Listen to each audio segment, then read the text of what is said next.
Describe your understanding of the role of an inpatient nurse.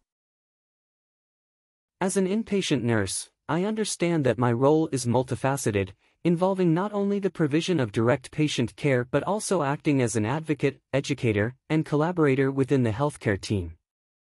The core responsibility is to ensure the well-being of patients who are admitted to the hospital for treatment, managing their daily care needs, administering medications, monitoring vital signs, and responding to any changes in their condition. Inpatient nurses play a critical role in assessing patients' symptoms, developing and implementing care plans in collaboration with physicians, and making adjustments based on patient responses. Beyond these clinical tasks, the role involves a strong emphasis on communication. This includes providing emotional support to patients and their families, ensuring they understand their treatment plans, and educating them on post-discharge care to promote recovery and prevent readmission. Additionally, inpatient nurses are responsible for documenting patient progress, ensuring continuity of care through detailed and accurate records. We often work in high-pressure environments, requiring us to prioritize tasks effectively and remain calm under stress. My understanding of the role extends to recognizing the importance of teamwork, collaborating closely with doctors, other nurses, and allied health professionals to deliver high-quality, patient-centered care. In summary, an inpatient nurse is an integral part of the healthcare team, balancing clinical expertise with compassion to meet the complex needs of hospitalized patients. Describe a challenging situation you've faced in inpatient care. One of the most challenging situations I faced in inpatient care involved managing a critically ill patient who experienced a sudden and rapid deterioration in their condition. The patient, who was admitted with severe pneumonia, had been relatively stable but suddenly began showing signs of respiratory distress and a significant drop in oxygen saturation levels. At the time, I was responsible for several patients, but I had to quickly prioritize this individual's care while ensuring the needs of my other patients were still met. In this high-pressure moment, I initiated the hospital's emergency response protocol, immediately alerting the medical team and providing advanced airway support by administering high-flow oxygen. Simultaneously, I reassessed the patient's vital signs and updated the attending physician. The challenge was compounded by the patient's anxious family members, who were distressed and looking for immediate answers. I took the time to calmly explain the situation to them, providing reassurance while emphasizing the seriousness of the condition. Despite the urgency, I maintained my composure, collaborating with my colleagues in the critical care team as they arrived to perform intubation and transfer the patient to the intensive care unit. The patient eventually stabilized, and while the situation was extremely demanding, it reinforced the importance of quick decision-making, effective communication, and teamwork in critical care scenarios. I learned the value of staying calm, thinking clearly under pressure, and providing compassionate support to both patients and their families during highly stressful situations. What is your experience with caring for patients with complex conditions? I have extensive experience caring for patients with complex medical conditions, which often involve multiple comorbidities, prolonged hospital stays, and intricate treatment plans. In these cases, it is essential to adopt a holistic approach, considering not only the primary diagnosis but also the impact of additional health issues such as diabetes, hypertension, chronic kidney disease, or respiratory disorders, which can complicate treatment and recovery. For example, I once cared for a patient with congestive heart failure who also had uncontrolled diabetes and chronic obstructive pulmonary disease, COPD.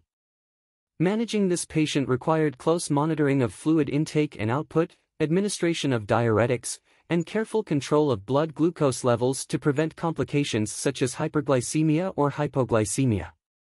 Additionally, I had to monitor their respiratory status, frequently assessing for signs of worsening COPD, while coordinating with respiratory therapists to provide appropriate oxygen therapy and breathing treatments. Patients with complex conditions often require interdisciplinary collaboration, and I have worked closely with physicians, specialists, dietitians, and physical therapists to develop and implement comprehensive care plans. Effective communication with these teams was crucial to ensure that all aspects of the patient's condition were addressed without overloading them with conflicting or redundant interventions. In such cases, patient and family education also plays a vital role. I frequently provided detailed guidance on managing their conditions post-discharge, emphasizing medication adherence, diet modifications, and recognizing warning signs that require immediate medical attention. Ultimately, my experience has taught me that caring for patients with complex conditions requires careful planning, flexibility, and a patient-centered approach to ensure the best possible outcomes. How do you ensure patient safety and quality of care in an inpatient setting? Ensuring patient safety and maintaining a high standard of care in an inpatient setting are my top priorities as a nurse. To achieve this, I adhere to evidence-based practices, hospital protocols, and national safety standards while consistently applying critical thinking to all aspects of patient care. First and foremost, accurate and thorough patient assessments are essential. I conduct regular evaluations of vital signs, monitor symptoms, and assess any changes in the patient's condition, ensuring early detection of potential complications. I prioritize effective communication with the multidisciplinary team, promptly reporting any concerns or abnormal findings to the attending physician or specialist to ensure timely interventions. Documentation plays a key role in maintaining continuity of care, so I am diligent in keeping precise records, charting each patient's progress and any changes to their treatment plans. Medication administration is another critical area for ensuring safety. I follow the 5 rights of medication administration: right patient, right drug, right dose, right time, and right route, checking these thoroughly before giving any medication to minimize the risk of errors. I also make sure to educate patients on their medications, providing clear instructions on side effects and usage to enhance adherence and understanding. In addition, infection control measures are essential in preventing hospital-acquired infections. I strictly follow hygiene protocols, such as hand washing and the use of personal protective equipment, PPE, and ensure that all medical devices, dressings, and equipment are used and maintained according to sterile techniques. I am also proactive in fall prevention, particularly with high-risk patients, by assessing mobility, implementing safety measures like bed alarms, and educating patients on how to move safely.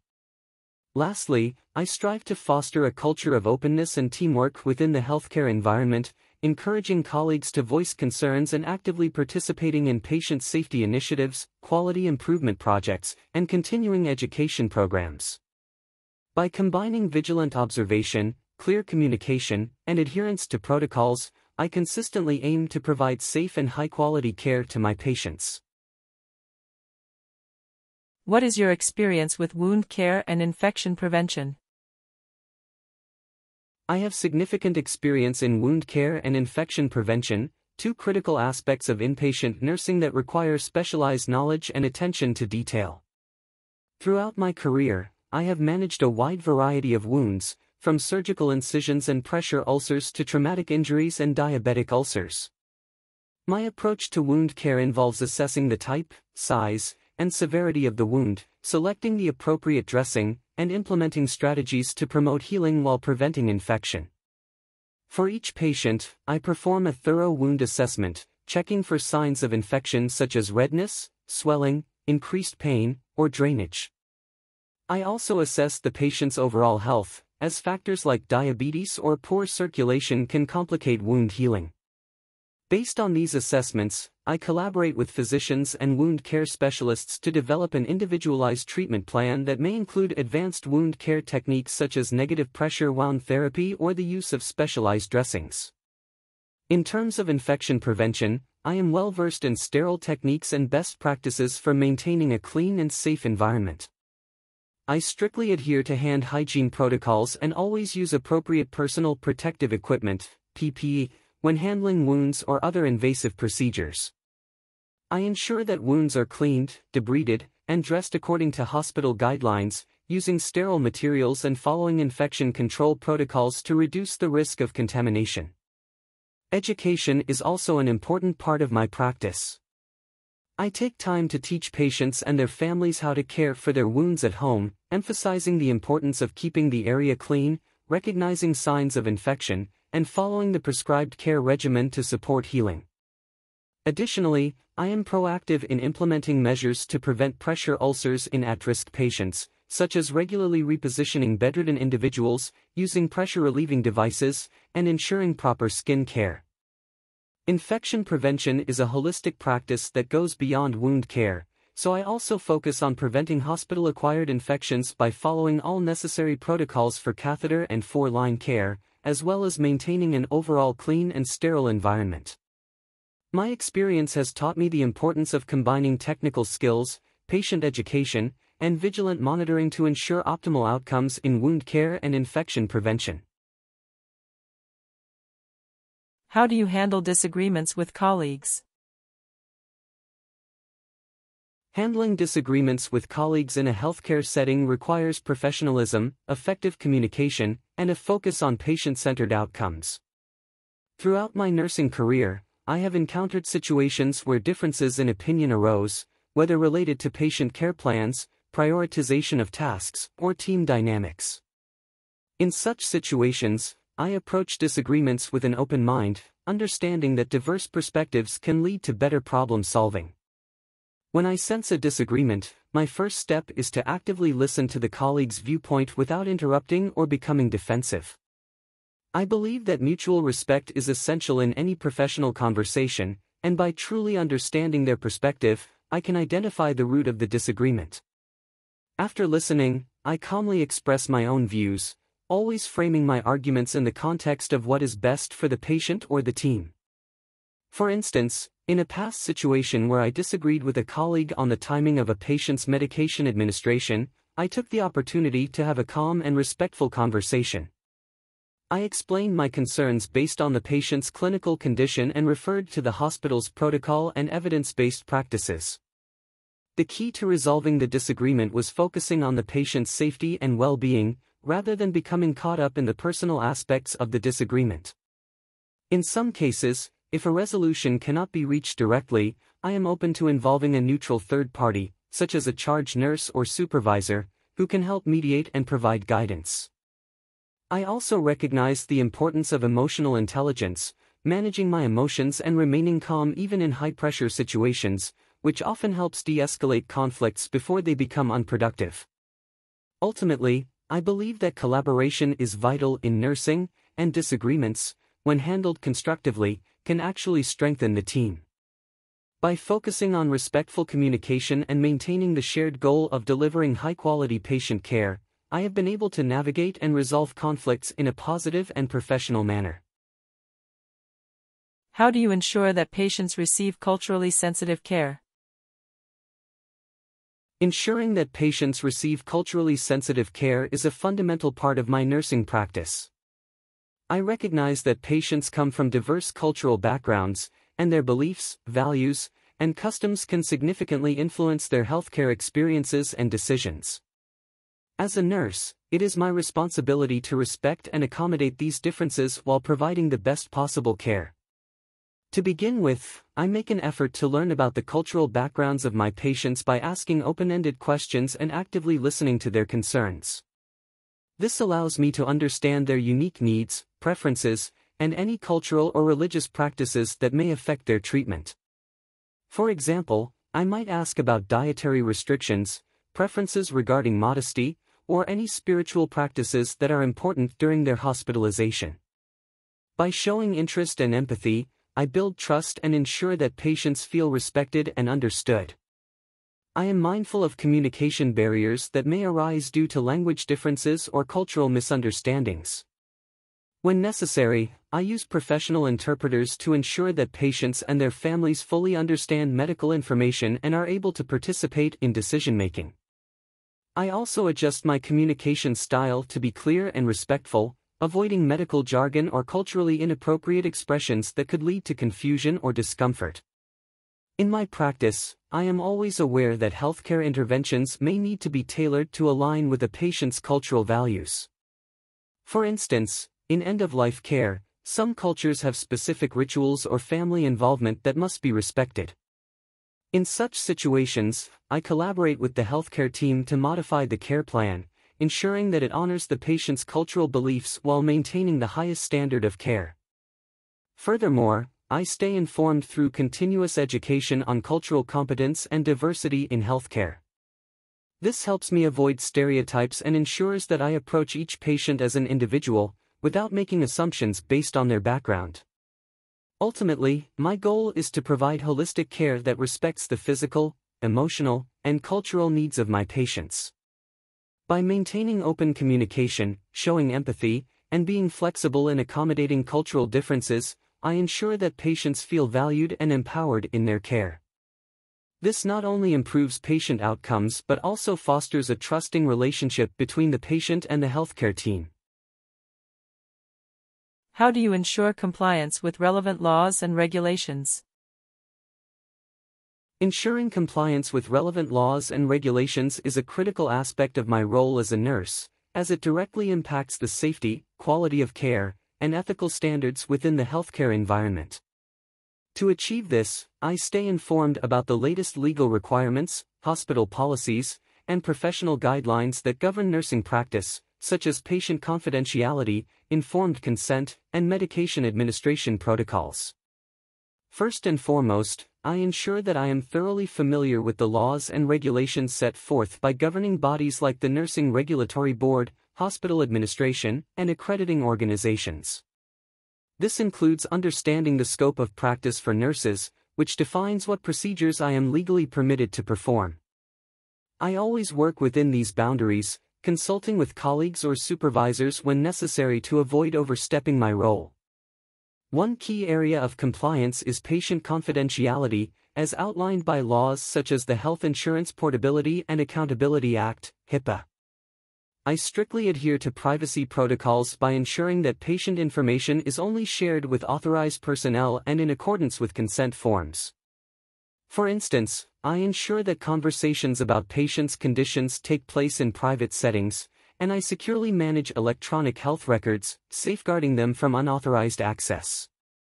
In terms of patient care, I follow best practices and evidence-based guidelines that are legally mandated. This includes adherence to protocols around medication administration, infection control, and proper documentation. For example, when administering medications, I carefully follow the 5 rights: right patient, right drug, right dose, right route, and right time, to avoid errors, which is essential not only for patient safety but also for legal compliance. I also ensure that patients' rights are respected, especially regarding informed consent. Before any procedure or treatment, I ensure that the patient fully understands the risks, benefits, and alternatives and has signed the appropriate consent forms. If a patient is unable to give consent, I follow the legal protocols for obtaining it from a legal representative or next of kin. Moreover, I participate in ongoing training and education to stay current with changes in laws and regulations. Hospitals often provide continuing education on topics such as workplace safety, infection control, and legal updates, and I take full advantage of these opportunities to remain compliant. Additionally, I regularly review hospital policies and participate in quality improvement initiatives to ensure that my practice aligns with both local laws and institutional guidelines. Ultimately, my focus is on delivering safe, ethical, and legal care. By maintaining knowledge of the laws governing my profession, adhering to protocols, and seeking clarification when necessary, I ensure that I am always in compliance, which fosters trust and accountability in the care I provide. How do you work effectively as part of a multidisciplinary team? Working effectively as part of a multidisciplinary team is essential to delivering comprehensive, patient-centered care, and I prioritize collaboration and clear communication to achieve this. As a nurse, I frequently interact with physicians, specialists, pharmacists, therapists, social workers, and other healthcare professionals, each bringing unique expertise to patient care. My role within the team is to advocate for the patient while ensuring that care is coordinated seamlessly across different disciplines.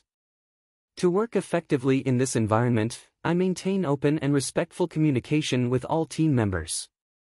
During patient rounds or team meetings, I actively contribute by sharing detailed patient assessments, updates on clinical status, and observations on how the patient is responding to treatments. I ensure that my input is clear, concise, and based on clinical evidence, which allows the team to make informed decisions. In addition, I make a point to listen to and respect the perspectives of other professionals, understanding that each discipline has a valuable role in the patient's care. For instance, when working with a physical therapist on a patient's mobility plan, I provide insights from my own observations about the patient's pain levels, fatigue, or willingness to engage in therapy. In turn, the therapist might share mobility strategies that I can reinforce during nursing care, ensuring a cohesive approach to the patient's recovery. Collaboration also involves flexibility and adaptability. There are times when care plans may need to be adjusted based on input from different team members, and I am always open to these changes if they serve the patient's best interests. For example, if a pharmacist suggests modifying a medication regimen due to potential drug interactions, I promptly update the care plan and ensure that the patient and the rest of the team are informed of the changes. I also value structured communication tools like SBR, situation, background, assessment, recommendation, to ensure that critical information is conveyed clearly and efficiently during handoffs or when coordinating care with other departments. This helps avoid miscommunication and ensures continuity of care, especially in high-stress situations or during shift changes. In addition to direct patient care, I engage in regular interdisciplinary meetings, where we discuss complex cases, evaluate care plans, and review patient progress. These meetings foster a collaborative environment where everyone's input is considered, allowing us to create more comprehensive and personalized care plans for our patients. Ultimately, my approach to teamwork is rooted in respect, communication, and a shared commitment to improving patient outcomes. By fostering a spirit of cooperation, ensuring that every team member's expertise is utilized, and keeping the patient at the center of our efforts, I contribute to a more effective and cohesive healthcare team. How do you plan to continue your professional development? Continuing my professional development is a priority for me as a nurse, as it allows me to stay current with the latest advancements in healthcare and provide the highest quality of care to my patients. My plan for ongoing development is multifaceted, involving formal education, clinical experience, and active participation in professional networks. First, I intend to pursue additional certifications in specialized areas of nursing. For example, certifications in critical care, CCRN, or wound care, WCN, would deepen my expertise in managing complex patient conditions and improve my ability to provide specialized care. These certifications not only enhance my skills but also help me stay up to date with the latest evidence-based practices in these fields. In addition to certification programs, I am committed to lifelong learning through continuing education courses. Healthcare is constantly evolving with new technologies, treatments, and approaches to patient care, so staying informed is crucial. I plan to regularly attend workshops, seminars, and conferences that focus on topics relevant to my areas of interest, such as patient safety, infection control, and cultural competence. These opportunities also allow me to network with other professionals, share experiences, and learn from best practices across different settings. I also value on-the-job learning as a key component of my professional development. I actively seek feedback from colleagues, supervisors, and patients, using their input to reflect on my practice and identify areas for improvement. I find that collaborating with colleagues in multidisciplinary teams enhances my understanding of different perspectives and fosters a spirit of continuous learning. Mentorship is another avenue I plan to explore, both as a mentee and eventually as a mentor. Having a mentor who is more experienced in a particular area of nursing can provide valuable guidance and support, especially when navigating new challenges or career transitions. Conversely, serving as a mentor allows me to contribute to the development of other nurses, reinforcing my own knowledge and leadership skills. Furthermore, I plan to stay engaged with professional organizations such as the American Nurses Association (ANA) and specialty nursing associations. These organizations provide valuable resources, including access to research publications, policy updates, and continuing education opportunities. They also serve as platforms for advocacy, allowing me to contribute to the advancement of the nursing profession as a whole. In the long term, I am considering pursuing an advanced nursing degree, such as a Master of Science in Nursing, MSN, or Nurse Practitioner (NP) certification. This would enable me to take on more advanced clinical roles, engage in leadership opportunities, and potentially participate in research or teaching to contribute to the future of nursing. Overall, my plan for professional development is centered on continuous learning, skill enhancement, and active engagement with the broader nursing community. This ensures that I remain adaptable, knowledgeable, and capable of delivering the highest standard of care throughout my career.